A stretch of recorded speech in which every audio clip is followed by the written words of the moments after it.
Para De Fogón en Fogón estamos con el profesor Ricardo Pallares y quien habla, presidente de la Fundación Felisberto Hernández.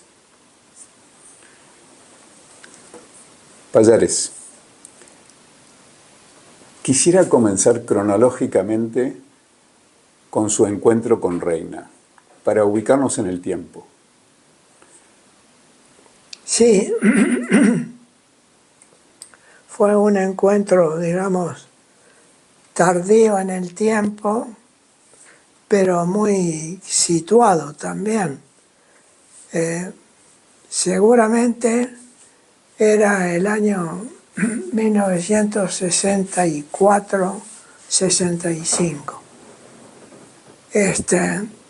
De manera que el encuentro estuvo situado dentro de un proceso social, político y cultural muy complejo, muy participativo, muy removedor, muy constructivo, muy heterogéneo y muy doloroso también.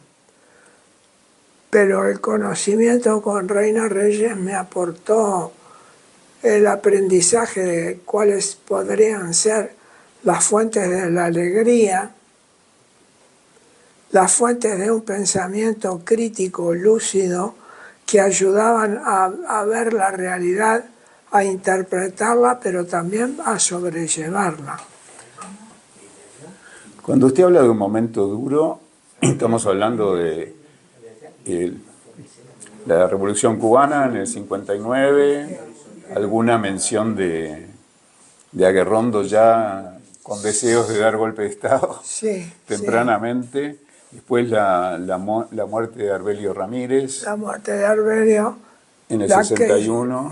La crisis económica que se desató. Ajá.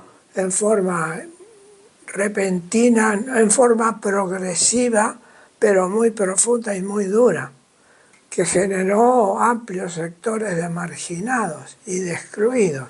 Claro. Con lo cual el Uruguay también empezó a navegar en una zona de hipocresías diversas y variadas que enmascaraban muchas veces la realidad, y Reina Reyes se encargaba de desocultarlas, esas situaciones o esas realidades.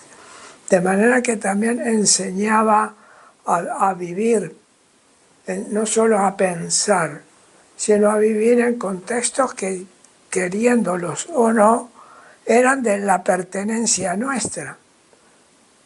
Como no hay otra que luchar,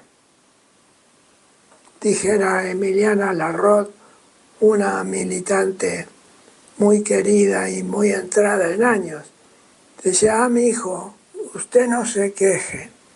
Si eligió luchar, sepa que es para toda la vida. Claro.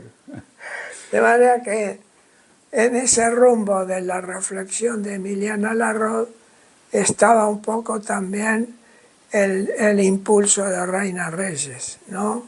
De un espíritu siempre creador, indagando a la realidad y a sus complejidades. ¿Y dónde fue el encuentro, Pallares? Fue en el Ateneo del Uruguay, en el Ateneo de Montevideo. Después de la división del Ateneo. Años 59, 60, y en su casa. Uh-huh. A donde reunía, por no poder hacerlo en el Ateneo, reunía, por ejemplo, a Felisberto, a José Pedro Díaz, a algún Carlos de Real de Azúa, a veces, a los Paladinos, a alguien más del campo de la filosofía. ¿Benvenuto? Los Benvenuto, fundamentalmente Benvenuto padre, Irma Larraínzi,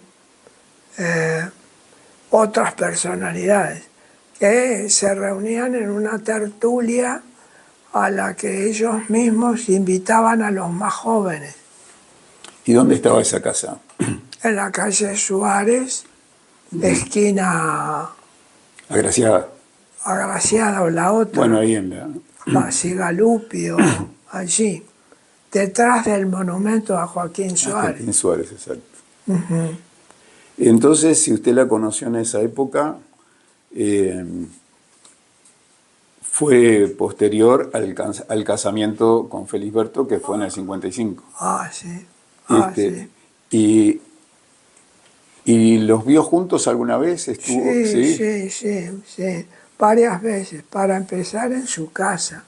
En el Ateneo, en su casa, en un bar de la calle Colonia y Cuarain, el bar del instituto. Claro, atrás del instituto, donde Felisberto la esperaba. Donde Felisberto la esperaba, hizo aquella carta Sí. de la colección. Dice, creí que eras negra, pasó una sombra, aludiendo a la figura de Reina porque la esperaba allí. Se encontraban para charlar el final de la jornada allí en el bar del Instituto Normal. Bueno, de manera que esos fueron los lugares de conocimiento. Y después el Ateneo del Uruguay, cuando se reconfiguró el ateneísmo en Montevideo, ¿no? Pero eso es posterior a la división. Posterior a... A la división del Ateneo. Sí. En el 61 se fundó el Ateneo del Uruguay. ¿Y dónde funcionaba? En la calle Colonia y antes, en un apartamento alquilado, creo que Colonia 820 o algo así. Bueno, no exijamos demasiado la memoria. La voz me tiene acorralado, No, pero la cabeza no. Sí, ya veo. Me hizo recordar que tengo una carta, tengo una carta de Felisberto a Reina, que es así de ese tipo de bobera que le viene a los enamorados. Y a mí me encanta porque dice 33 junio 4 de 1952. Negra Nieves, escopetita y otras cosas más. Puede decir la escopeta de su corazón. El viaje muy bueno, la llegada completamente inesperada y parecía un rey mago repartiendo verduras. Era más viejo verde que nunca. Pienso ir el domingo de tarde. Llegaré en la noche. Ojalá hayas terminado con tus papeles. Saludos a todos, incluyendo a Julia y Nicanor. Y tú recibe hasta el domingo muchos besos de tu gordón. Y quiero que vea el dibujo que le hace Felisberto al final de la carta.